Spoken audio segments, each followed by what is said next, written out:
Bueno, en este video vamos a ver el equilibrio de fases multicomponente. ¿Qué quiere decir multicomponente? Anteriormente vimos el equilibrio de fases monocomponente, por ejemplo, para el agua, para el dióxido de carbono, ¿sí? Cuando estudiábamos el diagrama de fases presión-temperatura, o cuando en termodinámica se estudia el diagrama presión versus volumen específico, temperatura versus volumen específico, ¿sí? Esos son equilibrios de fase monocomponentes, pero aquí vamos a estudiar multicomponentes. Pero nos vamos a centrar en los sistemas binarios, ¿sí? Los sistemas binarios donde vamos a tener un soluto y un disolvente. ¿Mm? Ya los sistemas ternarios y cuaternarios pues se complica un poco más la termodinámica de estos sistemas, ¿sí? Ya pues este curso no se puede ir hasta allá en tema, pero miremos un poquito los sistemas binarios, ¿bien? Y expliquémoslo mediante una destilación simple. A la izquierda del tablero ustedes tienen un diagrama de destilación simple, ¿sí? Ustedes han hecho destilación simple, un balón de dos boquitas, donde voy a tener un termómetro, ¿sí? Un termómetro aquí para estar midiendo la temperatura a la cual ocurre el equilibrio de fases. Voy a tener allí en equilibrio una disolución que contiene dos sustancias, un soluto y un disolvente, pero ambos son volátiles, ¿sí? Entonces aquí en la mezcla inicialmente puse dos sustancias que por sus características forman una disolución ideal. Vamos a empezar con disoluciones ideales, ¿sí? Vamos a estudiar estas disoluciones ideales. En otros videos vamos a ver los equilibrios de fase multicomponentes para disoluciones no ideales. Pero ustedes saben que siempre aquí en físico-química se empieza con lo ideal para entender después las no ideales o reales, como llaman en termodinámica. Bien, pero entonces empecemos definiendo qué es una disolución ideal. Allí a la derecha del tablero dice: una disolución ideal es aquella donde las interacciones soluto-soluto son de la misma magnitud que las interacciones soluto-solvente. Y también piensen en que serán de la misma magnitud que las interacciones solvente-solvente. ¿Cómo así, Ala? ¿Cómo así? Hay disoluciones que cumplen esto realmente. Por ejemplo, una disolución aquí en el balón de tolueno y de benceno, ¿sí? Ambos líquidos. El benceno y el tolueno, por sus características geométricas, ¿cierto?, son muy parecidos, ¿sí? Son moléculas apolares, son disolventes orgánicos. Y, por ejemplo, llamemos al tolueno el soluto y al benceno el disolvente. Ustedes saben que el que esté en menor proporción, ¿cierto?, es el benceno, y el que esté, perdón, es el soluto, y el que esté en mayor proporción es el disolvente. ¿Yo cómo sé eso? Sabiendo su composición. Si allí en el balón tengo una mezcla miscible, binaria, ojo, binaria, donde solo tengo un soluto y un disolvente, eso es importante, yo necesito saber su composición, ¿cierto? Entonces aquí en equilibrio de fases vamos a hablar de la composición en términos de fracción molar, ¿sí? Una de las cosas que tenemos que aquí tener en cuenta es que en las disoluciones ideales que vamos a ver inicialmente, el soluto y el disolvente son volátiles, ¿sí? Son volátiles. Aquí vemos que en nuestro ejemplo benceno y tolueno son volátiles, ¿sí? Entonces cumple. También es importante que, además de que sean volátiles, que sean totalmente miscibles, mezcla miscible. Nosotros sabemos que una mezcla miscible es aquella que se mezcla en todas sus proporciones, ¿sí? Es decir, que el soluto se solubiliza en el disolvente totalmente. Pero ustedes saben que cuando hablo de dos líquidos, porque aquí estamos hablando de dos líquidos que pongo allí en el balón, cuando un líquido se solubiliza en otro, se prefiere la palabra miscible, ¿cierto? Soluble se prefiere cuando uno solubiliza en un líquido, un sólido o un gas. Entonces, vamos a cumplir dos condiciones. Soluto y disolvente son totalmente miscibles, pero ambos son volátiles, ¿sí? Otro ejemplo de este sistema, además de benceno-tolueno, sería cuando ustedes separan etanol de agua, ¿cierto? Mediante una destilación simple. Pero vamos a ver que la mezcla etanol-agua, por sus interacciones de puente de hidrógeno que son muy fuertes, no genera una disolución ideal, ¿sí? Eso lo vamos a ver cuando veamos disoluciones no ideales. Aquí centrémonos en lo que les digo, en una disolución ideal que estamos poniendo como ejemplo benceno y tolueno. Entonces vamos a decir que en la fase líquida, ¿cierto? Esta es la fase líquida.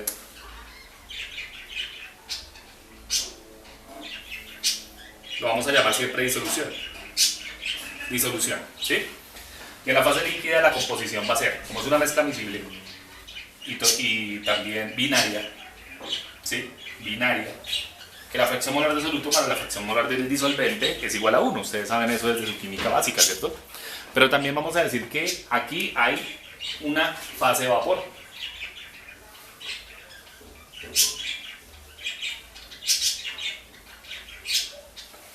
En equilibrio con la disolución líquida.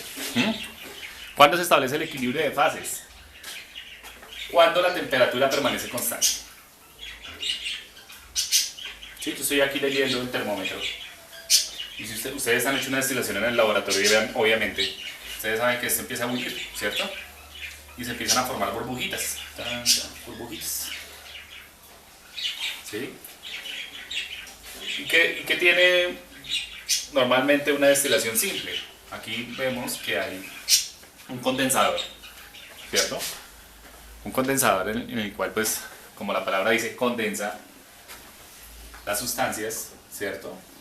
Aquí estoy calentando, entonces se evaporo, entonces las flechas me están indicando que cuando se establece el equilibrio de fases, la velocidad con la que se evapora ambos, tanto soluto como disolvente, porque ambos son volátiles, se iguala a la velocidad con la que se condensa. Entonces aquí están saliendo las moléculas de vapor, aquí se están condensando, entonces se devuelven. Ustedes saben que en un condensador uno tiene dos mangueritas, una donde pone agua de la llave y por acá sale, simplemente para refrigerar el sistema. Y aquí finalmente tengo algo que se llama el destilado, ¿cierto? Donde voy a separar por punto de ebullición el soluto del disolvente. Ustedes saben que la destilación es un método de separación por punto de ebullición, ¿cierto? Entonces, ¿qué pasa? Que aquella sustancia que sea más volátil, ¿sí? La puedo separar. Aquella sustancia que sea más volátil va a estar aquí en el destilado. Y aquella sustancia que sea menos volátil va a quedar aquí en el balón. ¿Sí? La idea es separar. Entonces, ¿qué pasa? Como estamos en fase de vapor, en la fase de vapor vamos a llamar la composición del sistema. En la fase de vapor va a ser lo mismo, una fracción molar, pero la fracción molar en la fase de vapor la vamos a llamar Y. Fracción molar del soluto más fracción molar del disolvente es igual a 1, pero en la fase de vapor. X en la disolución líquida. ¿Estamos? ¿Bien? Listo. Entonces, vamos a aplicar esos criterios para una mezcla ideal. Una mezcla ideal, una disolución ideal es aquella donde las interacciones soluto-soluto, soluto-disolvente y disolvente-disolvente son de la misma magnitud. ¿Sí? Entonces, benceno y tolueno. El que esté en la menor proporción será el soluto, el que esté en la mayor proporción será el disolvente. ¿Sí? Pero, fíjense aquí en la flecha, estoy tratando de decirles que como son dos sustancias apolares, ¿cierto? Totalmente apolares, lo que vamos a generar son interacciones hidrofóbicas. Entonces, ¿por qué disolución ideal? Supongamos que el benceno sea el disolvente, entonces las interacciones disolvente-disolvente hidrofóbicas son de la misma magnitud que las interacciones disolvente-soluto, llamando soluto tolueno, ¿cierto? Y asimismo, las interacciones soluto-soluto, es decir, tolueno-tolueno, son de la misma magnitud que el resto de interacciones moleculares. ¿Bien? Solo cuando esas interacciones son de la misma magnitud hablo de disolución ideal. ¿Sí? Solo en esas condiciones. Si las interacciones intermoleculares soluto-disolvente llegan a ser más grandes que las interacciones moleculares disolvente-disolvente o soluto-soluto, ya no tenemos una disolución ideal. Ya se trata de una disolución no ideal o real. ¿Sí? Pero eso lo estudiamos después. Como les decía, soluto, por ejemplo, etanol, agua, ¿sí? Eso genera una disolución no ideal. Ya imagínense en su cabeza que el agua es un dipolo, ¿cierto? Y que el etanol también es un dipolo con el cual ese grupo OH puede formar puentes de hidrógeno, y los puentes de hidrógeno son muy fuertes, entonces ahí ya el puente de hidrógeno es un factor clave para generar una disolución no ideal. Bueno, entonces vamos a hacer Aquí, para una disolución ideal, ya metámosle termodinámica. ¿Sí? ¿Cómo así termodinámica? Sí, necesito es decir que esto lo vamos a explicar, las disoluciones ideales, mediante la ley de Raoult. La ley de Raoult dice que la presión total aquí, en la fase de vapor, va a ser igual a la presión de cada componente, la presión parcial de cada componente. Llamemos a uno benceno y a dos tolueno. ¿Sí? Entonces la presión total sobre la fase de vapor va a ser igual a la presión de componente 1 más la presión de componente 2, presiones parciales. ¿Sí? ¿Y qué dice la ley de Raoult? Que estas presiones parciales yo las puedo calcular con la composición en la disolución. ¿Sí? Acordémonos que X es la composición en fase líquida. Bien. Entonces, ¿qué aplica la ley de Raoult? Estas presiones parciales, ¿sí? Yo las puedo relacionar con la composición. Bien. Composición en la fase líquida por su presión pura. Siempre que veamos un asterisco de aquí en adelante va a ser puro. ¿Cómo así puro? Sí. Cuando yo tengo una sustancia volátil, la presión pura es la presión que ejerce ese compuesto a cierta temperatura y yo lo puedo encontrar en tablas. Ustedes saben desde su termodinámica que la temperatura de saturación, ¿cierto?, es directamente proporcional a la presión de saturación. Entonces, esas presiones están tabuladas. Presión asterisco son la presión pura a cierta temperatura. Entonces la ley de Raoult, ¿qué me dice? Que esas presiones parciales, ¿cierto?, son directamente proporcionales a la composición de la fase líquida por la presión pura. ¿Sí? Y que la presión total es la suma de las dos presiones parciales. Se parece mucho a la ley de Dalton, ¿cierto? Pero es que la ley de Dalton se aplica a gases ideales, pero es muy parecida. Si hago un diagrama de la presión en términos de la composición, es decir, de la fracción molar en la fase líquida, por ejemplo, en términos de la fracción molar, por ejemplo, el benceno. ¿Sí? Por ejemplo, el benceno. Entonces, la fracción molar ustedes saben que va de 0 a 1. La línea azul no es más que la presión del benceno, que es su composición en fase líquida por su presión pura.